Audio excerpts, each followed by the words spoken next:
Hello guys, welcome to your YouTube channel people teacher. तो कैसे हो आप सब? आशा है कि सब बढ़िया हो गए, स्वस्थ हो गई। जैसे आप सभी को पता है कि हम आजकल एचपी टेट की प्रिपरेशन कर रहे हैं, तो आज हम डिस्कस करने वाले हैं mathematic in a one shot में, जिसमें कि हम बहुत मोस्ट इंपॉर्टेंट टॉपिक्स के बारे में बात करेंगे। मॉर्निंग में भी आपको एक वीडियो मिल चुकी है जिसमें कि हमने मोस्ट इंपॉर्टेंट 3 टॉपिक्स के बारे में बात किया है, और आज भी हम 3 मोस्ट इंपॉर्टेंट टॉपिक्स के बारे में बात करेंगे जो आपसे ज़्यादातर एचपी टेट में पूछे जाते हैं।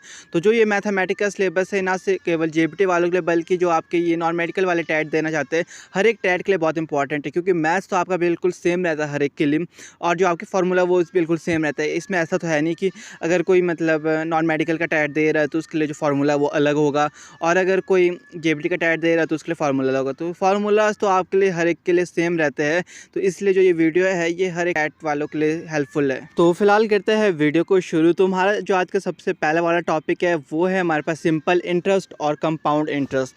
वैसे तो मैंने मेगा प्रैक्टिस सेट में आपको सारे के सारे फार्मूला करा लिया है, बट जब हम क्वेश्चन सॉल्व करें तो उससे पहले मैं आपको एक बार इंट्रोड्यूस करा रहा हूँ फार्मूला, ताकि कि आपको हेल्प मिल जाए। तो सबसे पहले बात करिए तो सिंपल इंटरेस्ट। अगर आपको सिंपल इंटरेस्ट निकालना होगा, जो साधारण ब्याज होता है, तो वो किस तरीके से निकलता है? तो आपका निकलता है principal multiply by rate multiply by time upon 100। तो आपके पास कई बार प्रिंसिपल वैल्यू दे रखी होती है, रेट की वैल्यू दे रखी होती है, टाइम भी दे रखा होता है, तो आपने ये फार्मूला लगाना होता है। कई बार आपके पास यहाँ पे रेट की वैल्यू नहीं दे रखी, तो आपको रेट निकालना होता है किस तरीके, वो आपको अभी क्वेश्चन को जब हम सॉल्व करेंगे तो आपको पता चल जाएगा। और दूसरा जो फार्मूला है वो है हमारे पास कंपाउंड इंटरेस्ट का। तो कंपाउंड इंटरेस्ट किस तरीके से निकलता है? हमारा principal multiply by 1 plus R upon 100। R जो है वो हमारा रेट है, और जो हमारा ब्रैकेट है इसके जो पावर है ऊपर टी बोले तो टाइम, जो भी आपका टाइम दे रखा होता है वो आपका पावर में चला जाता है जब आपको कंपाउंड इंटरेस्ट निकालना होता है। तो ये आपके पास फार्मूले थे, most important formula simple interest और कंपाउंड इंटरेस्ट के, जिनको यूज़ करके हम अब क्वेश्चन को सॉल्व करेंगे। तो आपको अंदाज़ा लग जाएगा किस तरीके से आपने इन फार्मूलाज को यूज़ करना है और क्वेश्चन को सॉल्व करना है। क्वेश्चन नंबर 1 है हमारे पास, interest on rupees 12,000 at the rate of 10% per annual for the 1 month. तो यहाँ पे जो आपके पास इंटरेस्ट है, मतलब जो प्रिंसिपल वैल्यू है वो आपके पास कितनी है? 12,000 है, और रेट आपको बता रखा है 10%, और साथ में अगर आप देखोगे तो ये आपको सिर्फ 1 मंथ का बता रखा है। अगर 1 ईयर होता तो अलग होता, पर यहाँ 1 मंथ है, तो इसमें फार्मूला तो वही लगेगा हमारा, simple interest equal to principal multiply by rate multiply by time upon 100। तो प्रिंसिपल जो वैल्यू थी हमारे पास वो थी 12,000, इंटू जो हमारे पास रेट था वो था 10%, यानी कि 10 मल्टीप्लाई बाय 1/12, क्योंकि एक मंथ था तो मतलब पूरी साल में कितने महीने होते हैं? तो 12, तो यहाँ पे आएगा 1/12, और साथ में जो 100 थे उसको मल्टीप्लाई करेंगे। देन उसके बाद आप इसको सिंपली कट कर सकते हो, 2 0 से 2 0 कैंसिल हो गए, 12 1 12, 12 10 120। तो आप जब 10 10 करेंगे तो आपके पास इसका आंसर आ जाएगा 100। तो आपका जो आंसर है यहाँ पे वो 100 ही है। तो simple interest is equal to 100। तो जब भी आपसे क्वेश्चन पूछा जाएगा, अगर 1 मंथ होगा लिखा हुआ, तो आपने हमेशा 1/12 करना है। बट अगर आपका 1 ईयर होगी, 2 ईयर, 3 ईयर, 4 ईयर, तब आपका सिंपली वैसे ही रहता है। तो 1 अपॉन, जैसे जो भी होगा, 1 ईयर होगी तो 1/100 ही आएगा, उसमें आपका फिर 12 मंथ नहीं आता है। इस तरीके के क्वेश्चन आपसे पूछा गया था ये वाला क्वेश्चन, और ये आपका इवन की 4 बार पूछा गया था प्रीवियस ईयर में, क्योंकि आपके जैसे कि 2 टाइम टैट होते हैं, तो ये 4 टाइम पूछे गए। तो सबसे इंपॉर्टेंट क्वेश्चन है। अगर हम बात करें क्वेश्चन नंबर 2, ये कंपाउंड इंटरेस्ट का क्वेश्चन है, मतलब कंपाउंड इंटरेस्ट का फॉर्मूला लगेगा यहाँ पे। तो find the compound interest of rupees 12,600 for 2 years having a rate पर एनुअल 10%। तो जो आपके पास प्रिंसिपल वैल्यू है वो आपके पास 12,600 है, और अगर आप टाइम की बात करें तो यहाँ पे 2 साल के बारे में बात हो रही है, और यहाँ पे जो आपका रेट है जो लग रहा है वो आपके पास 10% के हिसाब से लगेगा। तो यहाँ पे जब आप फार्मूला लगाओगे, यहाँ पे जो ए है, ए डिनोट कर सकते हो आप, ए या बी या सी, आपका कोई भी अल्फ़ाबेट लेने का मन करिए उसको आप डिनोट कर सकते हो। तो यहाँ पे फार्मूला लगेगा A equal to principal multiply by 1 plus R upon 100 power में टी। तो आपको पता है प्रिंसिपल वैल्यू आपके पास थी 12,600, तो आपने वैल्यू लिख ली है, इंटू 1 प्लस रेट आपके पास कितना 10% है, 10/100, और पावर में चला गया 2 क्यों गया आपका? क्योंकि जो टाइम है वो पावर में जाता है, और टाइम आपके पास था यहाँ पे 2 साल। तो फार्मूले में हमने वैल्यूज पुट कर लिए, इसके बाद हम इसको क्या सिंपली सॉल्व करेंगे।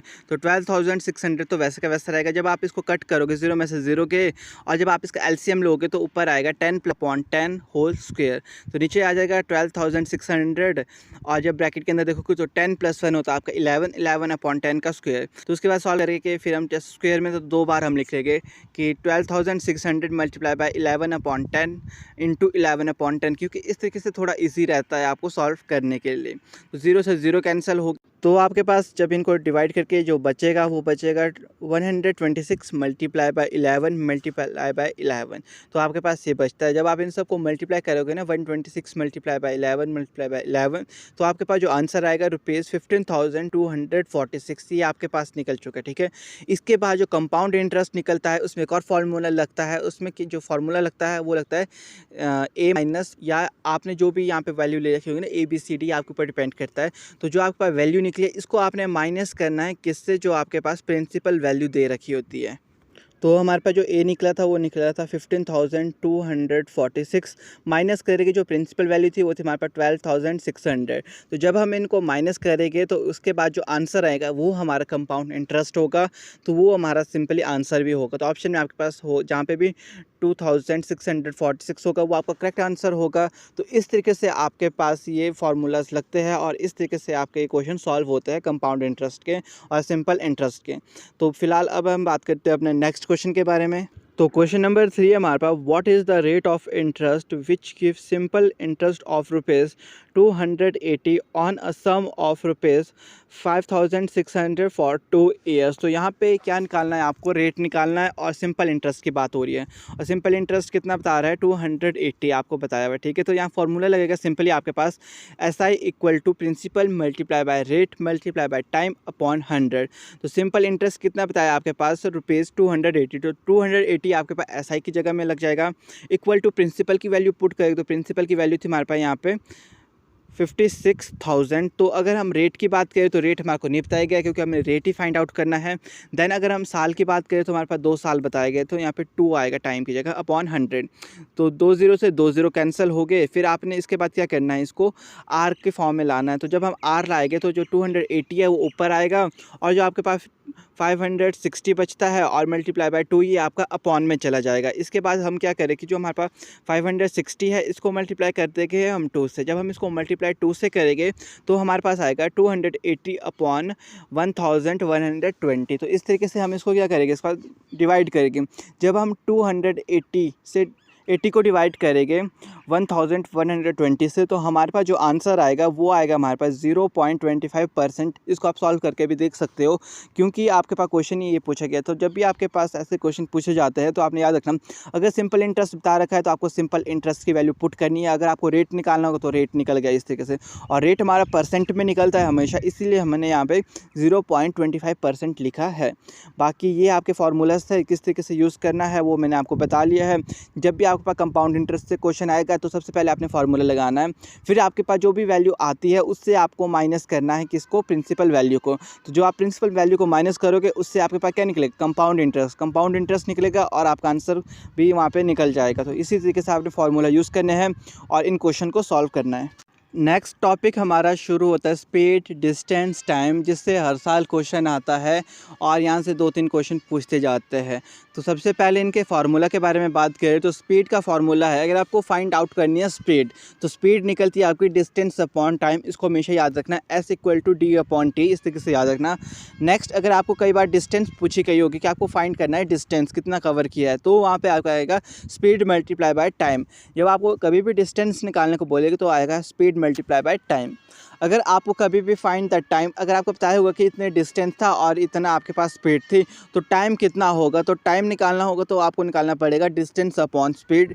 इस वाले फार्मूले को भी आपने याद रखना है। और सबसे इम्पॉर्टेंट चीज़, अगर कभी भी आपको मीटर में अगर चेंज करने को बोलेंगे और जो आंसर आपका निकल रहा है वो किलोमीटर में होगा तो आपने उसको मल्टीप्लाई करना है। अगर आपको किलोमीटर से मीटर पे कन्वर्ट करना है तो 5/18 से मल्टीप्लाई करना होगा। अगर आपको मीटर से किलोमीटर में कन्वर्ट करना होगा तो आपको 18/5 से मल्टीप्लाई करना होगा। इसको भी ध्यान में रखना क्योंकि सबसे इम्पॉर्टेंट है। अगर आपने फार्मूला लगा लिया ना और आपको ये बात पता ना हो तो आपका आंसर बिल्कुल ही नहीं निकलेगा और जो आंसर होगा वो गलत निकलता रहेगा।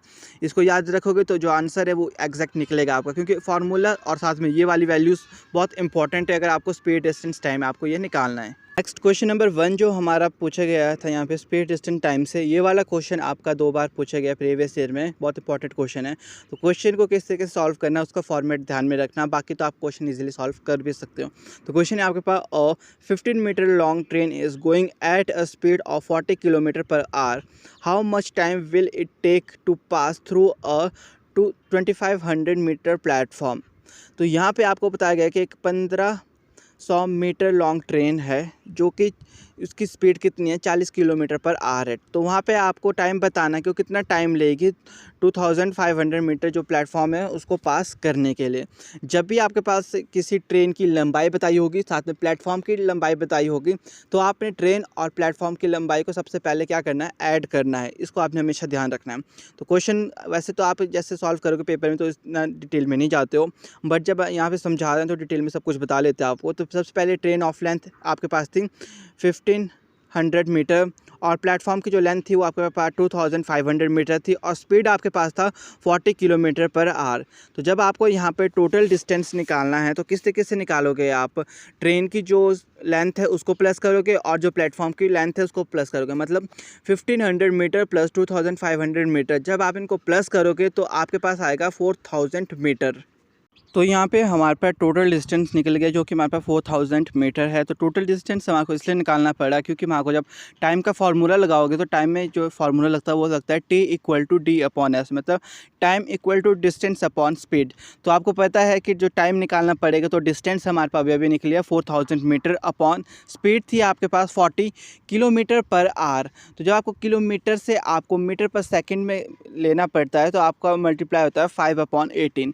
तो यहाँ पे आपके पास जो किलोमीटर पर आवर था उसको हमने लिख लिया 5/18 की फॉर्म में। तो 4000 जो 18 था वो आपका ऊपर को चला गया अब, ठीक है, जो 4000 मल्टीप्लाई बाई 18 और जब हमने 40 को 5 से मल्टीप्लाई किया तो हमारे पास बन गया था 200। तो आपके पास यहाँ 2 0 से 2 0 कैंसिल हो गए, 2 1 2 होते हैं तो 2 20 40 होते हैं।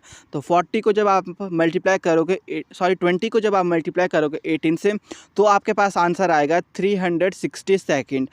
तो अगर आपके पास ऑप्शन में जो आंसर हो गया अगर वो सेकंड की फॉर्म में हो गए तो आपके पास आंसर आ गया ये 360 सेकंड, अगर आपके पास ऑप्शन में मतलब सेकंड में आंसर्स दिए होंगे। बट अगर आपके आंसर मिनट्स में दे रखे होंगे तब आपका जो ये आंसर निकला था अभी 360 सेकंड, ये डिवाइड होगा 60 से। 60 क्यों होगा, क्योंकि आपके पास एक मिनट में कितने सेकेंड होता है, 60। तो एक मिनट मतलब नीचे आप 60 सेकेंड लोगे। तो जब आप इसको डिवाइड करोगे 0 से 0 कैंसिल हो जाएगा, 6 1 6 6 6 36। इट मीन्स ये कितने थे आपके पास, 6 मिनट।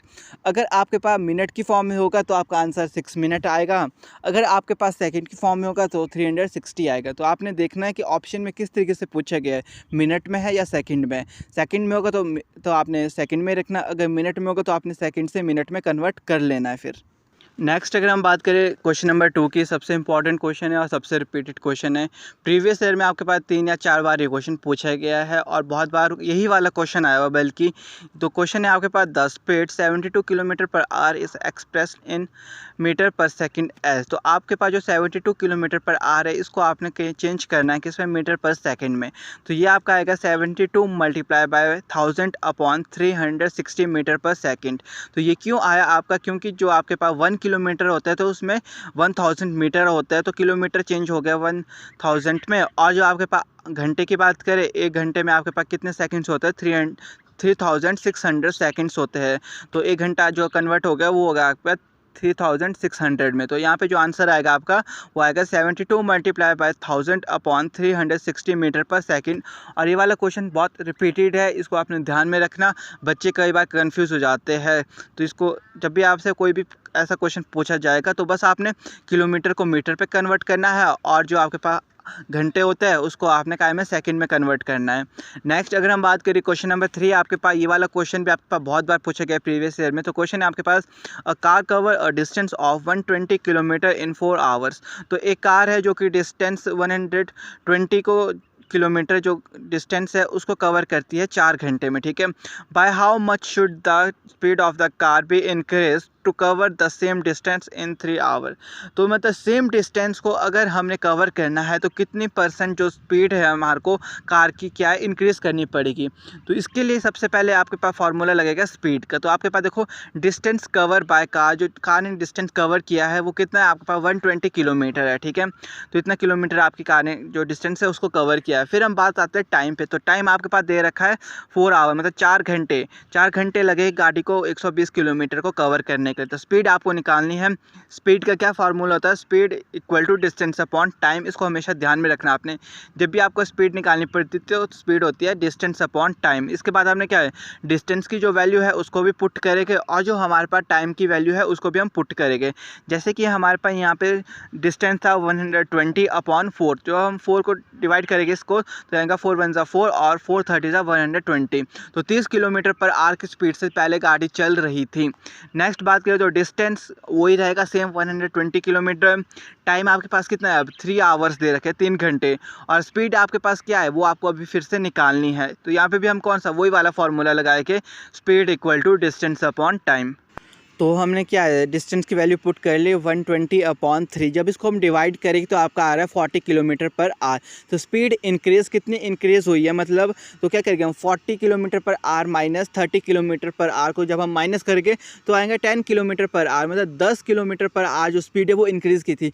पहले जो गाड़ी चल रही थी वो 30 किलोमीटर की स्पीड से चल रही थी, बट जब हमने बाद में गए तो बाद में कितने किलोमीटर की स्पीड से चल रही थी, वो 40 किलोमीटर पर आवर। तो उसमें जो कार की जो स्पीड में जो इंक्रीमेंट हुई है वो कितनी हुई है, 10 किलोमीटर पर आवर की स्पीड जो उसमें इंक्रीज़ हुई है। तो यही आपसे क्वेश्चन पूछा गया, तो आपका आंसर था यहाँ पे 10 किलोमीटर पर आवर। तो यहाँ से इसी तरीके के क्वेश्चन आते हैं, ज़्यादा कंफ्यूज होने की ज़रूरत नहीं होती है। अगर आपके पास ट्रेन और प्लेटफॉर्म दोनों का जो लेंथ है वो बताइए तो आपको ऐड करना है, वरना अगर आपके पास सिर्फ प्लेटफॉर्म की लेंथ बताइए तो आपके पास वही डिस्टेंस होता है, इसको ध्यान में रखना है। और यहाँ से ऐसे ही क्वेश्चन पूछे जाते हैं। बाकी फार्मूला आपको बता लिए हैं, अगर आपको फार्मूला याद है तो आप कोई भी क्वेश्चन ईजिली सॉल्व कर सकते हो। मैथ्स में तो सबसे इंपॉर्टेंट सिर्फ फार्मूला होते हैं, बाकी क्वेश्चन सॉल्व करने का जो तरीका था वो मैंने आपको बता लिया है। इसके बाद अगर कोई भी क्वेश्चन आता है तो बस आपने क्या है वहाँ फार्मूला ऐड करना है, बाकी आंसर आपके पास खुद ब खुद निकल जाएगा। फिर नेक्स्ट टॉपिक आता है हमारा टाइम और वर्क, सबसे इम्पॉर्टेंट टॉपिक है। और मैं सच बताऊं तो प्रीवियस ईयर में जब भी मैंने क्वेश्चन देखा तो 4 साल के क्वेश्चन पेपर है मेरे पास, शायद 4 या 5 साल के, तो उसमें सिर्फ एक ही क्वेश्चन आया था टाइम और वर्क का, और यही वाला क्वेश्चन पूछा गया था। तो क्वेश्चन आपके पास था यहाँ पे 10 मैन और 12 women complete 1 job in 10 days. तो क्या है 10 इन आदमी और 12 औरत है जो कि एक काम को कंप्लीट करते हैं 10 दिन में। तो in how many days will 5 man and 6 women together complete the job. तो कितने दिन लगेंगे 5 मर्द और जो 6 औरतों को उसी काम को करने के लिए इकट्ठा होकर अगर वो काम करे तो कितना टाइम लगेगा। तो यही क्वेश्चन ना आपके पास 4 बार पूछा गया था सिर्फ प्रीवियस ईयर में, सबसे इंपॉर्टेंट क्वेश्चन बोल सकते हैं इसको। तो बाकी फॉर्मेट तो सबका सेम रहता है, क्वेश्चन पूछने का तरीका सेम रहता है, बस वहाँ पे क्या है डिजिट्स को चेंज करते हैं। और फार्मूला हर एक क्वेश्चन में क्या है सेम लगता है। तो फार्मूला क्या होता है, work equal to E multiply by time, मतलब work equal to efficiency multiply by time. तो एफिशिएंसी और टाइम को क्या करना होता है, हमने मल्टीप्लाई करना होता है। तो 10 और 12 के बारे में तो मैं आपको बता देता हूँ। अब हम बात करेंगे 5 मैन और 6 वुमेन है। तो हमारे पास पहले हम निकालेंगे एफिशिएंसी ऑफ 10 मैन। तो एफिशिएंसी अगर हम 10 मैन की निकालते हैं तो वो आएगा 1/10 मल्टीप्लाई बाय 10, मतलब 10 मैन थे और 10 डेज, तो 10 मल्टीप्लाई बाय 10 होता है 100, तो हमारे पास आ गया 1/100। नेक्स्ट अगर हम बात करें तो एफिशिएंसीज ऑफ 12 वुमेन, 12 औरतों के बारे में बात करेंगे तो आएगा 1/ efficiency multiply by time. Efficiency कितनी है 12 और मल्टीप्लाई करेंगे हम इसको 10 से, 10 है हमारे पास डेज मतलब टाइम, तो ये आ गया 120। तो आपके पास इतना निकल चुका है। उसके बाद लेट एक्स डेज, तो आप डेज को मान सकते हो कुछ भी, एक्स मानो, वाई मानो, जेड मानो, ए मानो, बी मानो, ये आपके ऊपर डिपेंड करता है जब भी आप लेट को यूज़ कर लेते हो, ठीक है। तो यहाँ पे हमने डेज को लिख लिया एक्स की फॉर्म में, तो एक्स मल्टीप्लाई बाय 1/ जो 100 निकला था ये हमारा 10 मैन का निकला था, तो यहाँ पे आएगा 1/100 multiply by 5 plus 1/120 multiply by 6 equal to 1। एक पर्सन के बारे में हम अभी निकाल रहे हैं। तो x मल्टीप्लाई बाय, तो 5 1 से होते हैं 5, 5/100 प्लस 6/120 इक्वल टू 1। तो जब हम इनको डिवाइड करेंगे, डिवाइड करना आप सभी को आता है, 5 1 होते हैं 5, 5 20 होते हैं 100, प्लस 6 वन होता है 6, 6 20 जो होता है 120। तो ये आपके पास यहाँ पे सॉल्व हो चुका है। तो ये आएगा x multiply by 1/20 plus 1/20 equal to 1। तो x मल्टीप्लाई बाय जब हम इनका 20 का एलसीएम लेंगे तो 20 का एलसीएम हमारे पास 20 आएगा, ऊपर आ जाएगा 1 + 1। तो ये आ गया 1 + 1/20 इक्वल टू 1। तो यहाँ नीचे लिख लिया हमने x 2/20 इक्वल टू 1। तो यहाँ पे इसके बाद हमने क्या लिखा 2x, क्योंकि 2 को हमने मल्टीप्लाई कर लिया x से, 2x/20 इक्वल टू 1। तो इतना आपको सॉल्व करना आता है, सबको आता है। तो इसके बाद क्या होगा, अब हमारे पास क्रॉस मल्टीप्लिकेशन होगा। तो 2x हमारा अरे रहेगा और 20 हमारा मल्टीप्लाई होगा 1 से। 21 से होते हैं 20, इट मीन तो यहाँ पे आ जाएगा हमारे पास 2x इक्वल टू 20। तो जब आपके पास 2x होता है 3x होता है, तो जो वैल्यू होती है वो आपके क्या में जाती है, डिवाइड में जाती है। तो यहाँ पे आ गया x इक्वल टू 20/2। जब आप 2 से डिवाइड करोगे तो ये आएगा आपके पास 10। तो x इक्वल टू 10 डेज़ आपके पास निकल चुका है।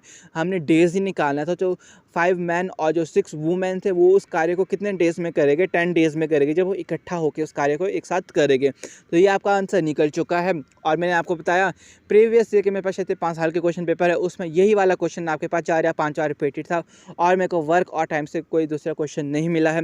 बाकी अगर आपको इस तरीके का क्वेश्चन आता है तो बस फॉर्मेट आपने ध्यान रखना, इसी तरीके से आपने फार्मूला लगाना है और क्वेश्चन को सॉल्व करना है। तो आज की वीडियो में बस इतना ही। आशा है जो आज की वीडियो थी वो आपके लिए हेल्पफुल रही होगी, वीडियो अच्छी लगी होगी, क्योंकि आज की वीडियो में हमने मोस्ट इंपॉर्टेंट टॉपिक्स के बारे में बात की है जो आपसे प्रीवियस ईयर में पूछे गए थे। नेक्स्ट अब आपको वीडियो मिलेगी मोस्ट इंपॉर्टेंट क्वेश्चन जो कि बहुत बार रिपीटेड हुए हैं आपके HP टेट में। जितना भी आपको मेगा प्रैक्टिस सेट में कराया जा रहा है, वन शॉट में कराया जा रहा है, ये सारे के सारे मोस्ट इंपॉर्टेंट टॉपिक है जो आपसे पूछे जाते हैं। प्रीवियस ईयर में सबके सब टॉपिक आपसे पूछे गए, तो इन सबको आपने डिटेल में देखते रहना है। तो आज के लिए बस इतना ही। वीडियो अच्छी लगी हो तो वीडियो को लाइक शेयर कर देना, साथ ही साथ प्यारा सा कमेंट कर देना और चैनल को भी सब्सक्राइब कर लेना। Thank you.